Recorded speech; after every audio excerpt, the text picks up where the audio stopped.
Welcome to the Rock the Stage Show.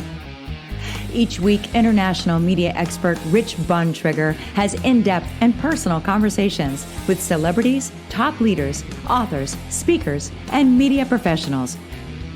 Now, from the Rock the Stage studios, here's your host, the Trigger, Rich Bontrager. Rock the Stage Show back once again. It's Sunday night with another premiere episode, and thank you for joining us this week. And again, remember, we're expanding our media empire. We are now on Roku, Amazon Fire, IPTV, and of course, the Brave Arts TV network. And I am thrilled to be their spokesman on the Brave Arts TV network. So please subscribe, follow, and find us wherever you get your streaming media content. Tonight, we're going to have a wonderful conversation. I got to tell you, I am jazzed to have this fun conversation. You know, when we're kids, we dream about the living life without limits, to fly, to create, to stand out, to be the biggest people on any stage that we want to be in, have the greatest careers we want to have. I know I did, and I still do. But somewhere along the line, those dreams get turned down, trained out of us, tamed, just shut down. Often they get talked out of us by the best people that we know and love, in fact. Tonight, my guest knows what it's like to hold on to a wild, impossible dream and then prove everybody wrong in the process. But there is a process of getting there. Tonight, I'm really jazzed again to make sure my guests and I have a wonderful conversation and unique to Rock the Stage Show. My guest knows what it means to turn a single decision into a world-class career. From bombing his first comedy set to becoming the 2001 world champion of public speaking, Darren LaCroix embodies resilience, humor, and the power of going all in. He's now a global recognized keynote speaker and coach who sets the tone of the unforgettable events and helps people become better presenters and be truly extraordinary on stage. Welcome tonight, Darren LaCroix, to Rock the Stage Show. And as he likes to say, it's showtime, baby. Welcome, Darren. Hey, thanks for having me, Trigger. Appreciate it. This is going to be a fun ride tonight. As I said, this has not been something we have delved into. I think about it in my head often. I've never really brought this out on a show. So I'm really excited to go into this whole shutdown of dreams, about how to overcome it. Now, I also know that you have been there yourself. Interesting enough, I did a little research on you. You're an East Coast guy. I'm in DC right now. You were in Auburn growing up. Now you're in Vegas. But as a dream, you did have a big dream. What was that big dream way back in Auburn as a kid? Yeah, I remember 8 years old sitting at the holiday table. I'm half French, half Polish. There's a Polish side of the family. And I have aunts that are twins. And when they laugh in harmony. And you can't, it's like, woof, woof. You can't not laugh once they get going. And my cousin Johnny, he was a class clown. And he would be recapping Saturday Night Live skits, Steve Martin, Robin Williams routines, and have everybody laughing. And I was just in awe. I was mesmerized as a kid. I just thought, like, what he says and how he says it changes, brings joy to the room. I was just in awe. And I was just like, that's what I want to do right there. That's what I want to do for a living. And I stood up and I threw out a punchline. And I hushed my whole family. And I slid back into my seat. And I said, I will never, ever try to be funny again. and just to correct a little bit what you said, I buried that dream. I was like, nope, that's not for you. You know, people told me, look, you can learn a lot of things. You can't learn to be funny. Right. And so, like you said, I believe, my personal belief is well-meaning adults train the dream out of us. Yes. And, you know, and I understand it logically now as an adult. That's not your skill set. Let's find what works for you. Like, their intentions were great. They wanted to save face, so I didn't embarrass myself. So I did what everybody told me to do. I went, found my passion. Okay, I'm not funny. And I was a quiet, shy, awkward introvert who wasn't funny. Seriously. And I can prove it as well. And so I went to business school, found business was my thing. I love business. I started my own little landscaping business during my college years. And then after school, I went out for the American dream and I bought a Subway sandwich shop. Now, I love the Subway story. This is like, you're right. It's the American dream. Go get your own business, put up your shingle, and come on, it's a corporate entity. You just have to show up and do the job, right? Yep. I was going to have 20 stores, have all these employees working for me, be a multimillionaire before I was 30, sipping Mai Tais at a tiki bar with all the biggest names in business, and Warren Buffett was going to ask me for advice. But about a year and a half later, and you may or may not know this, but at that time, Subway had a 98% success rate. I worked really hard to get in those 2%. And my business bombed. They opened another Subway right down the road for me, took all the profits off the top, had to get a day job just so I didn't go bankrupt, and like got rid of most of my employees and took the day job so I didn't have to pay myself from the business just to survive. And it was crazy. About a year and a half later, some miracle, God had somebody buy it from me. The challenge was I had a personal loan of 20 grand, plus I still had my school loans. So even though I didn't have the business, now I had a business loan, but no business to pay it off. And I was just at a low point. Now, you go home to your family, you tell them that this is all blown up. And if I'm accurate, that's when you kind of said, I'm still going to go do stand-up comedy. Is that where you went back to the stand-up comedy dream? Well, not kind of, but let me just clarify because this is important. And if you're listening to this, look, I buried that dream. Like that was not on my radar screen. But God, in my opinion, God has a way. But God. So one of my buddies saw that I was down and depressed, and he gave me these motivational tapes. So I'm listening to Zig Ziglar, Brian Tracy, Tony Robbins, Jim Rohn, and I'm driving down the street, back and forth to my day job now. And Brian Tracy asked a question. He said, "What would you dare to dream if you knew you wouldn't fail?" So that's the big question. That was the big question. What would you dare to dream? And I really wanted to take it serious because I was having horrible thoughts. And so I literally was shocked. I had to pull over to the side of the road and think it through. And all of a sudden the idea popped in. I would be a comedian. How cool would that be? Make audience laugh for a living? That would be the ultimate. But then all of a sudden the little voice of reason on my shoulder said, "But you're not funny," which was true. I wasn't funny. However, that wasn't the question. The question was, what would you dare to dream if you knew you wouldn't fail? And now, I've heard that question many times. Few people have pulled over in life and really taken the question seriously. Interesting that you did. But then did you really jump into the dream, or did people ever get it woke up that 8-year-old dreamer. That question woke up that 8-year-old dreamer. And I'm like, look, I live at home. I have school loans. I have business loans. I live at home with mom and dad. I've got nothing, which means I've got nothing to lose.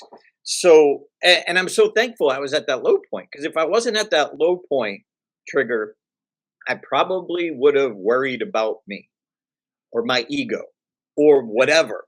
And so listening to these tapes, they said, go to people the best. That was like the common theme with all of them. Go to people the best. They think differently. And that made sense. And so I walked into it like quiet, shy, introvert, awkward Darren walks into a comedy club and never even been in a club before, watched the show. And one of the comedians that night, his name is Chris McGuire. He seemed approachable. So I walked up to him sheepishly after the show, trying to look confident. I was like, "Hi, my name's Darren. I want to try this. What do I need to do?" And he asked me a question. He goes, "Are you funny?" I said, "No." He said, "Good." Like, good? Really? What do you mean good? Now he had my attention. I'm like, "What do you mean good?" But I was trying to be super honest and super transparent. Right. And he said, people who are class clowns, like my cousin Johnny, he said, that's one skill set. And around friends and family and in that environment, they're funny. But if you took that person out of that environment and put them in front of 100 strangers and handed them a microphone, they couldn't make them laugh. But that skill set in front of the strangers can be learned. Like, he handed me an ounce of hope. Here's a guy who was where I wanted to be, or what I wanted to try. It wasn't a dream at that point. Right. It was just like I couldn't live with the regret of wondering, what if? What if Brian Tracy was right? So then you stepped up and Darren bombs on Yeah, stage. he said two things. Number one, go get the book. I'm like, book? There's a book about stand-up comedy? Of course, there's books about everything. Right.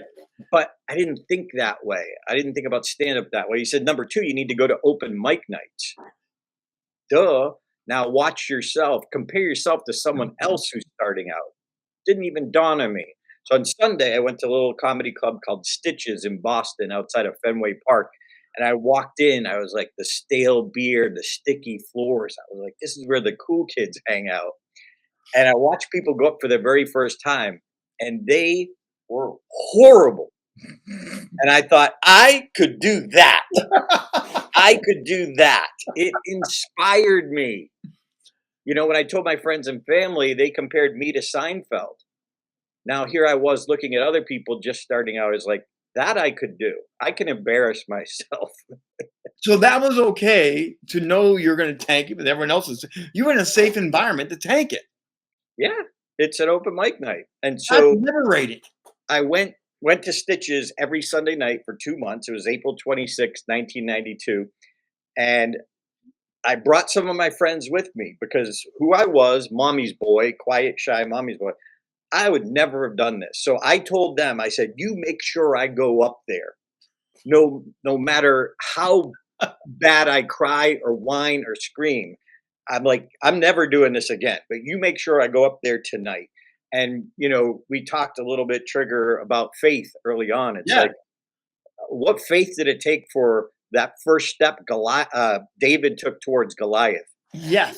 For Moses with a speech impediment to go try and convince Pharaoh. Like those first steps, I can't imagine. Well, wait a minute. I can't imagine how they felt because this was crazy. So I even have it on video. I show it in my speeches. And I bombed. I was literally shaking, not even exaggerating. And I was so nervous that what I was saying and what I was doing was not in sync at all. And I told this one joke about Dr. Robert Goddard, who had launched the first rocket in history in my hometown. And you know, from East Coast, every town has a claim to fame. George Washington slept here, the Boston Tea Party, the Battle of Bunker Hill, blah, blah, blah. So my town had this about the rocket. Yeah. But I was so nervous. What I was saying and what I was doing wasn't in sync. I said the rocket took off and it went vertically. Well, you had a laugh there. And with my arm, if you're listening to this and not paying attention, with my arm, I did horizontally. And in that instant, I realized I messed up. And I just said, shoot. That's not the actual word I used that night. I said, shoot. And everybody laughed. And I'm looking around like, why did you laugh there? I don't get it, but I'm thankful. Right. So the rest of the set, I bombed. I walked off stage. One of the other comedians put his arm around my shoulder. He's like, don't worry, man. It's just your first time. And I remember thinking, don't worry, my first time. Did you see what I did? I got a laugh. No one told me I could do this except Brian Tracy. I'm going to figure it out, even though it was a mistake. One thing that worked, if I get rid of everything that didn't and figure out how to reproduce the one thing that did, I could do this. So you took that as a win. Oh, that was a huge win. But everyone thought I bombed because to them I did. To me, I won. So right there, let's talk a little bit about mindset. Mm-hmm. It's about stepping in the dreams and the naysayers. We're going to talk more about the naysayers, but those naysayers can pull you down into a black hole so fast, especially their family. But then that mindset of, I did it. How powerful is that mindset shift for people that don't understand what you're really talking about right now? I believe that when you have a dream, you're assigned a naysayer. It's a test to see if you're serious. And I had one of the biggest naysayers told me I will never earn $1 being on stage. And by the way, I have my first dollar right here. Because I saved it to prove that naysayer wrong. But I think it is a test. How serious are you? Got a dream? Here's a naysayer. Let's see if you're going to move forward anyway. Well, and then you eventually, and again, the story, the process, but eventually you become the 2001 world champion of public speaking, from bombing to champion. That's an amazing journey. Yeah, it was 9 years overnight success, but it is true, and when I walked off that stage, I thought, I'm going to figure this out. I was all in. That was the decision. I'm like, George Burns is 100 years old doing stand up. I'm 23. I got time. So I said, I'm going to find every mentor that I can, get every book that I can. And I don't care how long it takes. This is what I'm going to do. And I didn't even know what a speaker was at the time. So it was stand up. And then kind of God brought me a detour once I found out what speaking was, because my business is called Stage Time University, because my mentors told me, and when I was in subway mode, I had an ego. I thought I knew better. I was right out of college. I was 23. And there was a great lesson that I learned from Subway. Now, by the way, I don't blame Subway at all. It was on me. I made mistakes. So if Subway law officers are listening, shut up. I don't blame you. So, but they at Subway University, when you're learning how to run a store, Yep. they teach a lesson about, are you a farmer or are you an MBA? Wow. And I was like, what? They said, are you a farmer or an MBA? Remember, they have 5,000 stores at the time. And they said that the most successful franchisees are people who were formerly farmers. Right. People who knew the ethics of hard work and knew that they didn't know. So they followed the system. MBAs, on the other hand, kind of, even though I wasn't an MBA, I was in that category, thought they knew better than the system, and they didn't follow the system. So Subway, ego is in the way. Here, stand up, I knew that I didn't know. So they said anything, and I'm like, teach me, I'll do it. And they said, any day that you don't get on stage is a day that you don't grow. So the reps, get the reps. Get the reps. Experience is the greatest teacher. And what they're saying is get the experience. And I'm like, but don't I have to be a good writer? Yeah, but you have to test the writing out. The experience is the more important part. You can't, until you get comfortable on stage, you can't even do new material well, never mind old material well. And so think about this, Trigger. I'm a wannabe comedian. Right. No comfort, not funny, no routine. I'm still figuring it out. And in Boston at the time, there was 3 open mic nights and 100 wannabe comedians vying for those spots. Okay. So it was really hard to even get a free night. And you're like once a month. Right. Like ain't nobody got world class by getting on stage once a month. And so I'm sitting at my desk at my day job back then. I worked at Bose Corporation, the stereo speaker company. And this newsletter came across my desk about this thing called Toastmasters. I'm like, what's that? I'm reading. I'm like, hey, here's a place I could get stage time during the day. Comedy clubs are only open at night. I could fail twice a day. So I didn't know what Toastmasters was. I walk in and I noticed something very different from the comedy clubs. These people were warm, encouraging, and sober. So I immediately joined 4 Toastmaster clubs because I saw the value of the stage time. And so I did both stand up and speaking for about 6 years. And then in 98, I realized, thanks to a mentor, I'm like, I'm a speaker. I'm not a comedian. Like I can do it, but it's not where I shine and it's not where my heart is. But you now weave them back and forth. You integrate the humor with the keynote speaking. But I'm curious, Toastmasters has a great reputation of not just helping you speak, but learn the craft of storytelling.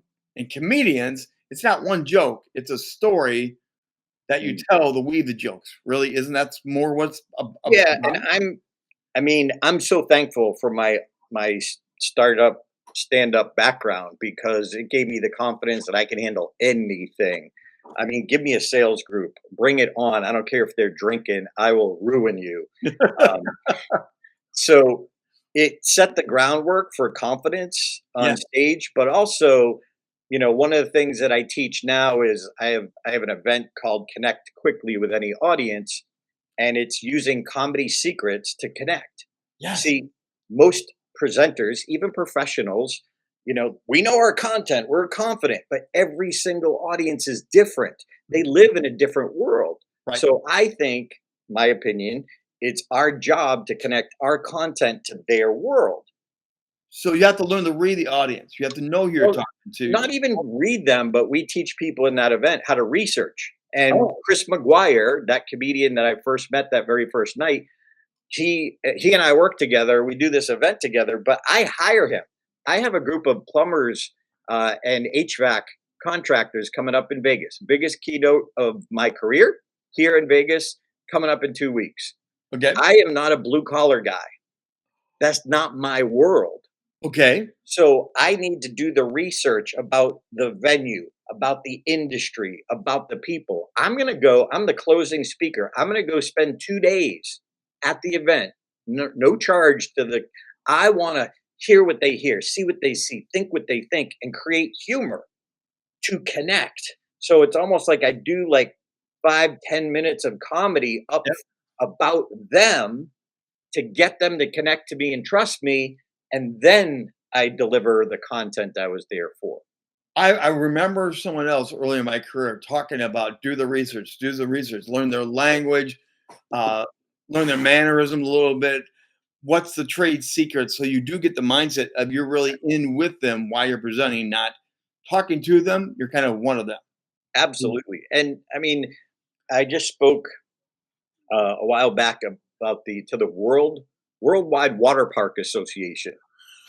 Again, not my world, but I needed to learn it. And, so I sat in the day before, and there was somebody who was, and at that one, I was talking about All In, and they had a Hall of Fame for the Water Park Association. And they put a picture up. I saw the guy. He was, inducted into Hall of Fame. They told his story. So I went and had lunch with him, just at round tables, took a picture of me and him. And I asked him, I said, what's your take of All In? How does that apply to running water parks? Yeah. And he told me, gave me a quote. So I took his quote, put it in my slides, and a picture of me and him up there.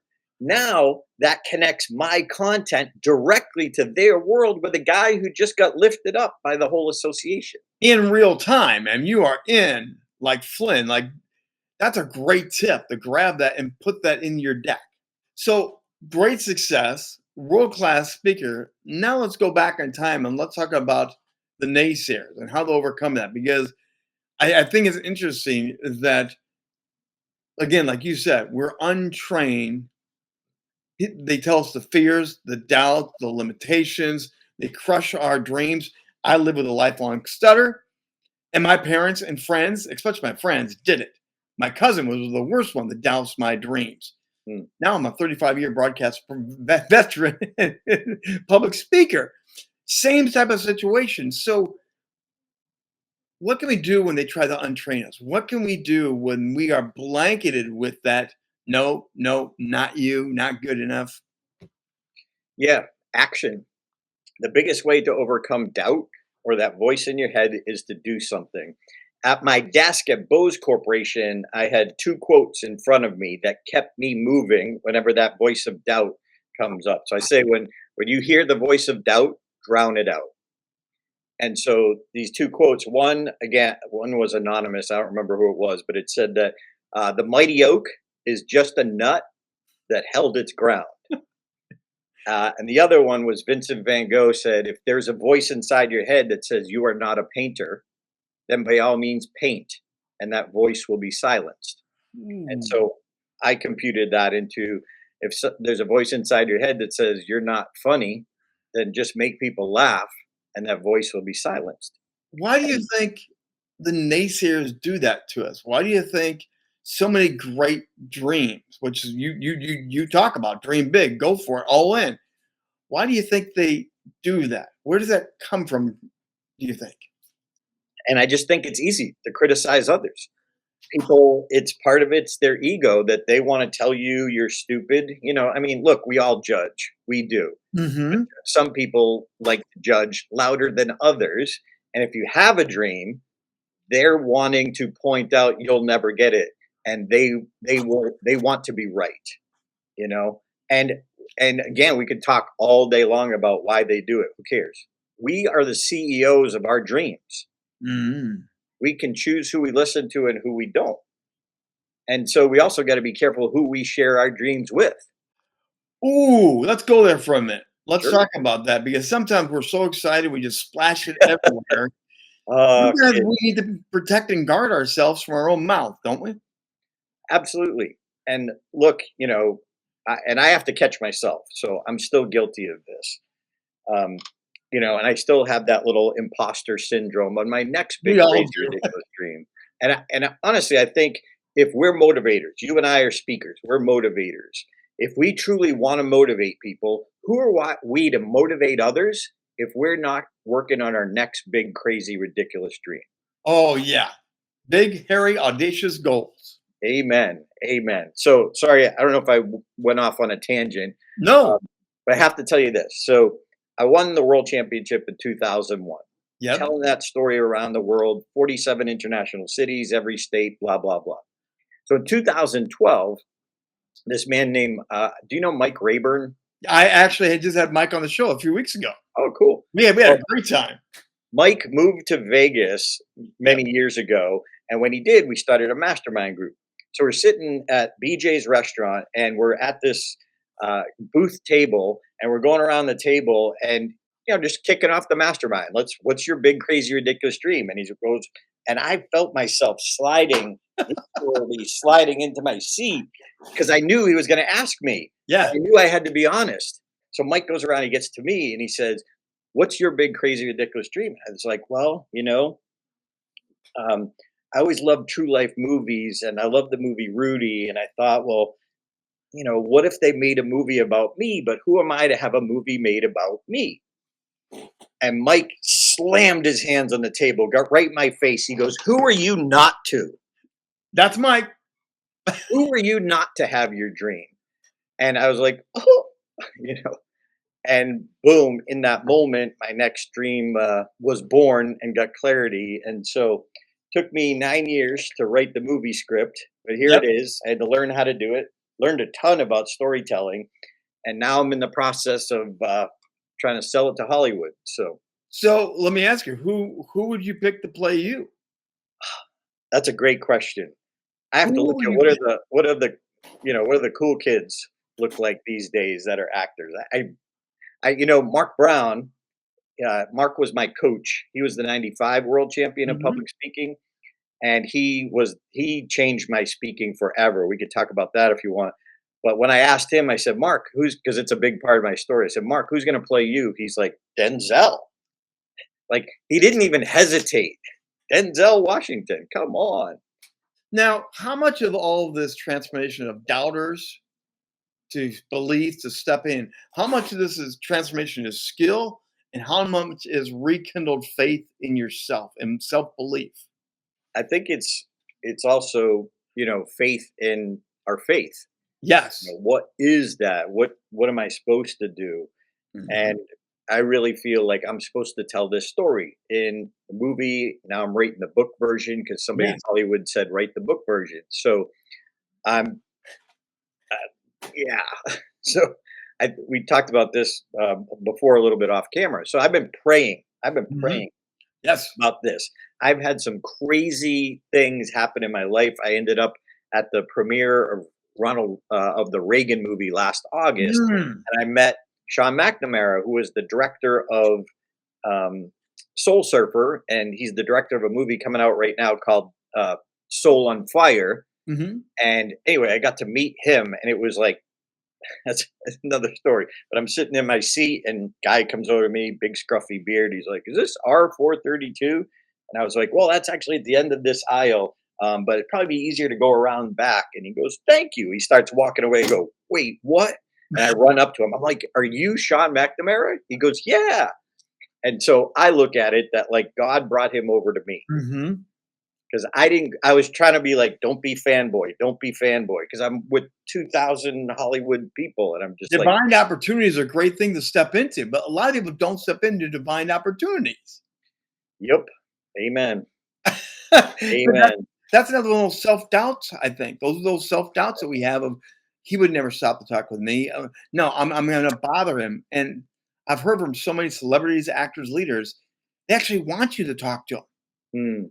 They actually want to give wisdom and inspire back. So they wish sometimes you would go stop them like you did and run up and get the information. Yeah, at that point I didn't care. I was like, okay, I can't hold back. And then I don't know, did you see the movie I Can Only Imagine? Absolutely, I did. Yes. So the creators of that are the Irwin brothers. They have a company called the Kingdom Story Company. I'm Yes. in the after party at the Reagan thing, and guy walks by in a derby, and I was like, "Wait, what?" And then he walks by again. It was like God saying, "Go talk to him." I was like, "Are you Andy Irwin?" He goes, "Yeah." I said, "I love I Can Only Imagine. One of my favorite movies." He goes, "Well, thank you. You made my day." So anyway, like I prayed and these amazing things happen, but I haven't been doing much lately to Mm, get the movie created or reach out. I follow up on leads, but it's not like I'm doing something every day.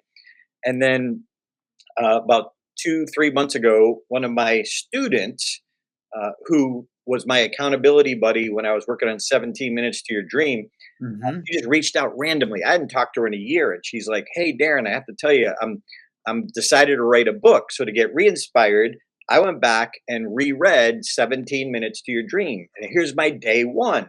And she sends me a screenshot. So in 17 Minutes to Your Dream, I tell people every day, pick an accountability buddy, open up your stopwatch.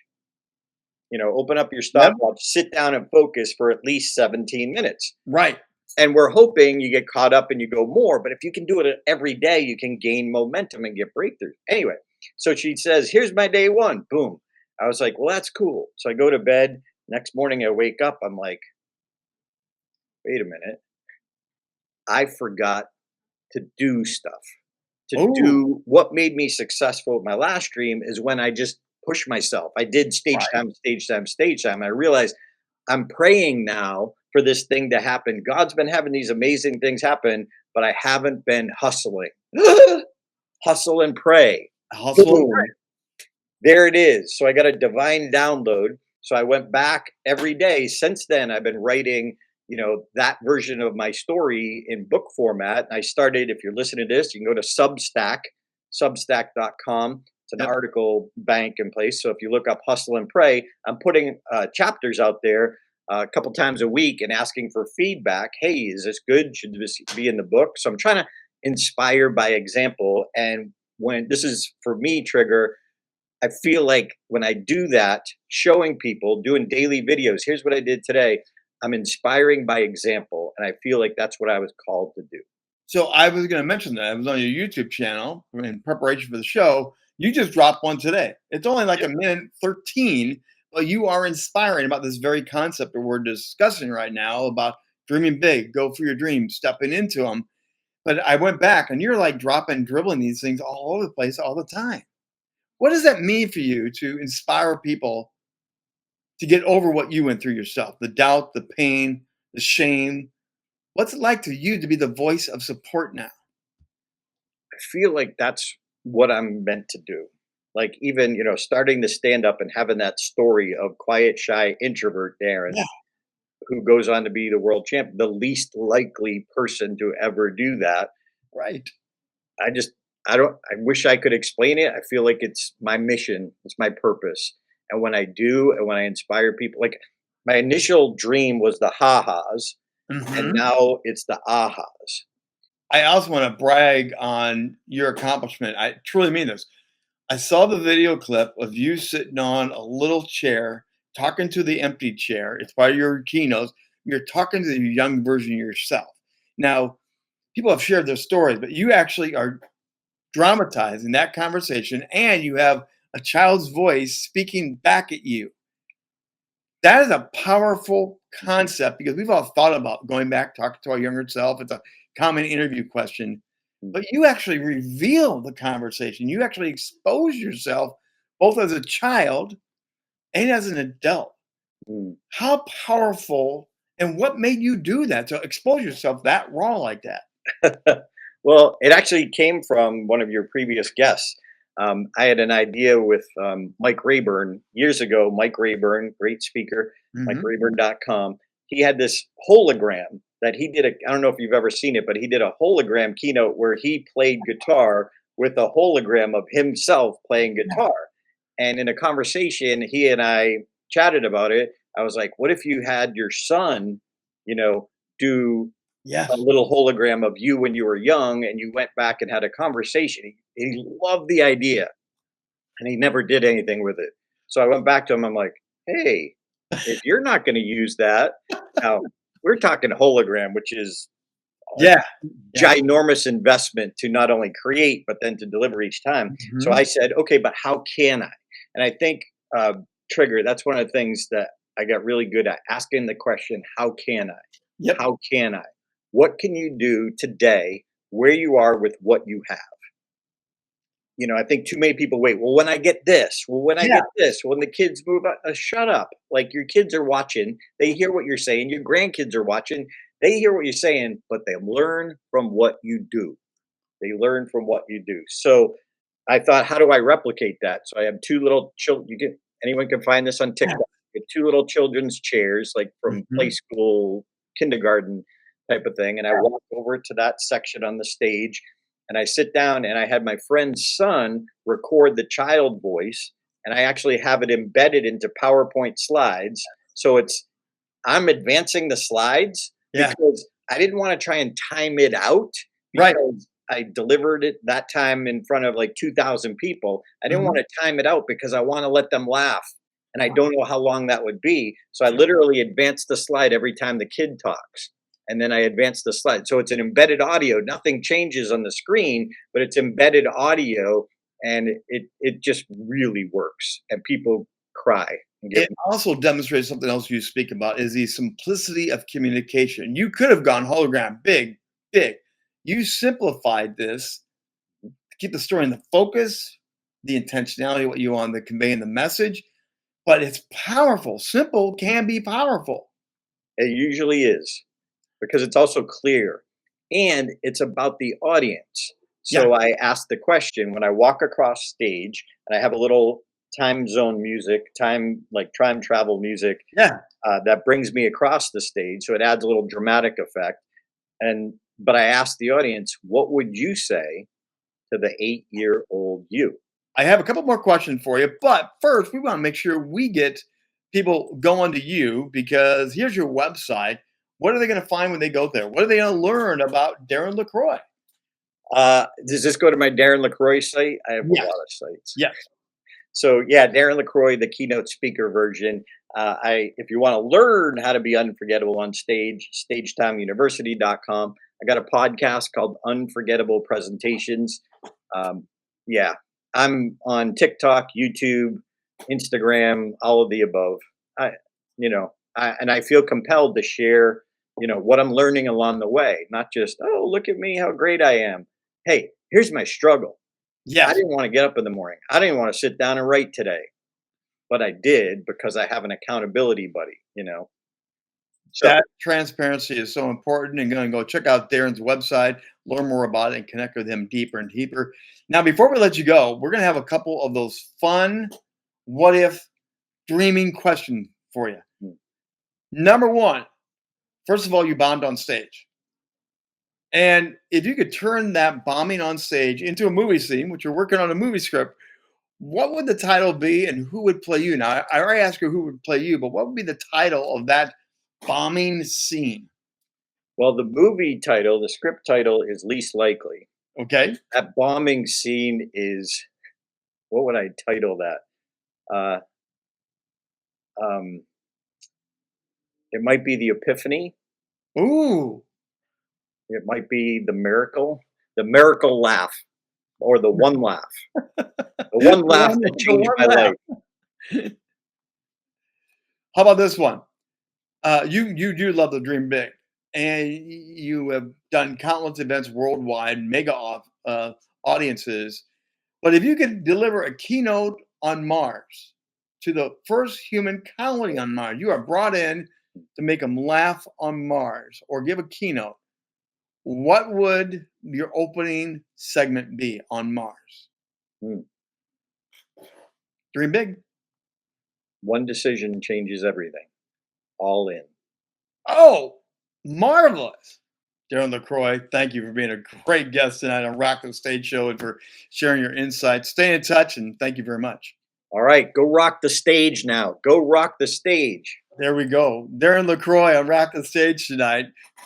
Another great conversation. And again, this is something we have not delved into before. We have not got into the doubts, the naysayers, the impact it has on us, but how to overcome it. You've got dreams. You've got big, hairy, audacious goals. I know you do.